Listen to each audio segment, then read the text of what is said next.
Tara, samahan niyo ako sa panibagong araw namin ni Sia. Naghatid nga muna ako ng lunch sa school tapos nga ay niyaya ko na nga si Siyang umalis at may pupuntahan kami ngayong araw na ito. Ilang months ko na nga rin kasing pinagtsatsagaan eto nga cellphone ko. Minsan naman ay nagagamit ko pa nga ito katulad nga ngayon, kaso nga ay mas madalas nga ang hindi na talaga. Dito na nga kami muna nagdiretso sa gawaan ng cellphone, kaso ay saktong lunch break nga ni na kuya, kaya naman babalik na lang kami.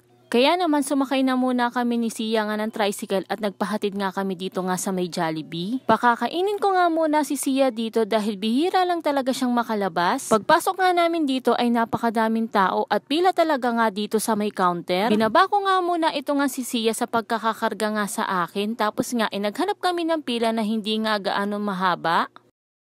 Fast forward na nga tayo mga mari at naka-order na nga din ako niyan at hindi na nga ako nakapag-video pa. Hi! Hi, Auntie!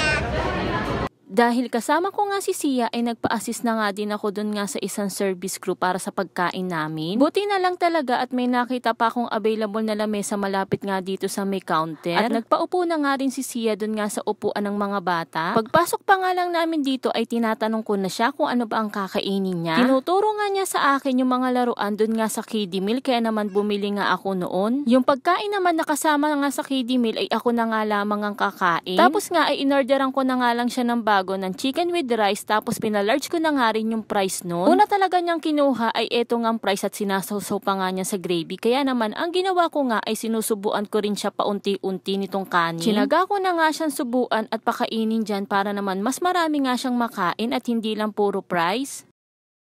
Pagkatapos naman namin kumain nga sa may Jollibee ay nagdiretso na rin nga kami dun sa paggawaan ng cellphone. At syempre dahil nga iisa lang yung cellphone ko ay hindi ko na nga rin nabidyohan mga mare. Nung nagluluko na nga ito nga cellphone ko ay pinatingnan ko na nga rin sa kanya at ang sabi nga niya ay LCD na nga ang problema. Ang nangyayari kasi dun nga sa cellphone ko ay kahit hindi mo nga hawakan ay kung saan saan na nga lang napupunta. Napakabait nga ni kuya, kaya naman ang sabi nga niya sa akin ay bumili na lang nga ako ng LCD sa online shop at dun ko na nga lang do ipakabit sa kanya at labor na lang ang babayaran. 300 nga ang singil niya nga sa akin sa labor. Kaya naman kahit papaano nga mga mare ay nakamura pa din nga ako. Mas pinili ko na nga munang ipagawa nga itong cellphone ko kaysa naman bumili pa ako ulit ng bago. Anyway, pagkatapos nga magawa itong nga cellphone ko ay nagdiretso naman nga kami ni Sia dito nga sa may palaruan dito nga sa may Save More. 4 na token at worth 20 pesos lang naman ang katapat nito nga si Sia at tuwan-tuwa na nga siya doon. Makasakay nga lang siya lahat doon sa rides na yon ay okay na okay at masayang-masaya na nga siya doon. Pagkatapos naman ay nagdiretso nga kami dito nga sa may supermarket at bibili nga sana ako dito ng tasty at cheese, kaso nga ay nadagdagan nga yung mga kinukuha nga ni Sia. Tulad na nga lang nitong dinadampot nga ni Sia at ang sabi ko nga sa kanya ay wag na lang yun at eto na nga lang nips na maliliit at pumayag naman siya. This one? Okay.